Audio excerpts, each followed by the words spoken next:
Hello, this is Dr. Dan. Welcome to week 9 of our organizational development class.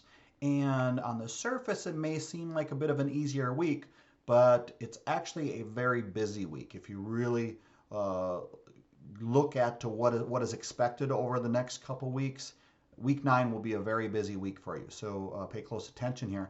After going through the learning objectives, and I would look at those carefully for this week because over the next couple weeks is really when you're bringing sort of everything that you've learned together.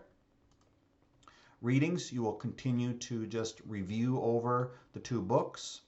And let's look at the discussion in a little bit greater detail because as you'll see, there is some limited direction here, and that was done intentionally because at this point, to a degree, let's say you were and you're going to see why I'm saying this, I guess, as you look at the details of your portfolio presentation.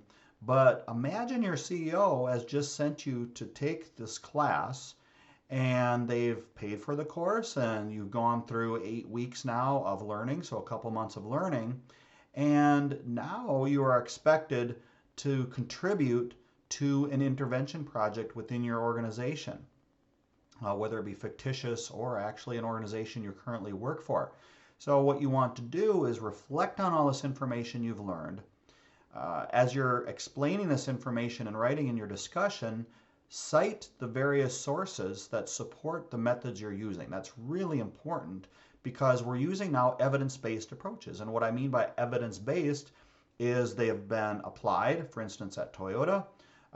They've been applied by experts like Cotter. So you use these evidence-based approaches to now continue your intervention project, which now we are going to be setting specific goals based on what you've learned last week. And in theory, what you would have learned last week, right? You're not actually writing about that, but in theory, you went and you analyzed and you did that stuff last week. So now you should be able to set some goals. You should be able to apply very specific methods to your change process, and then dive into ways to evaluate change. And again, these should be specific. They should be evidence-based. In other words, what you would perhaps not want to do is say, well, we will give the employees instructions on how to do change. Well, no, that's the reasons why change efforts fail, is because things are vague and their evidence-based approaches haven't been used. So you want to really go back, dive back into those books, look at those videos, and apply and then cite sources where you got your methods from. And really try hard to develop a very good approach this week, because what you will be able to do then as you dive into the portfolio presentation is use some of this information when you actually explain your action plan for your portfolio project. Let's go back here to week 9, and you will see that not only do you have now to complete your portfolio assignment, but you also turn it in.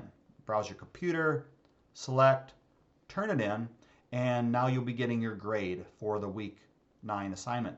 And then for the presentation, you now have your instructions here, which hopefully maybe you even looked at already last week or in previous weeks. Go through these instructions. Schedule this week your appointment for next week. Schedule your appointment with the professor so that way everything's arranged. The professor is going to have several students, perhaps many students that they will also be meeting with. So you want to schedule some time that works for both of you, where you can now give your oral presentation. You can present the work you've done on your portfolio over the last 9 weeks, as well as an action plan in a scenario where you are able to effectively explain how you would conduct an intervention and promote positive change within your organization. So it's a big week this week, like I said. May not look like many activities because you don't have as much reading to do, but you do, in essence, have a lot of reflection to do, and as well as create your PowerPoint presentation this week. Because if you're scheduling for next week, and your professor cannot possibly do all the presentations on Thursday or Friday or something like that, you will need to be presenting perhaps even on Monday or Tuesday. So you're going to be completing that PowerPoint this week and over the weekend. And then finally, as always, complete that continuous improvement survey if you would please, and let us know what the instructor could do better, as well as how maybe the course could be tweaked and improved for the next students that take this class. Thank you very much, and I hope you have a great day.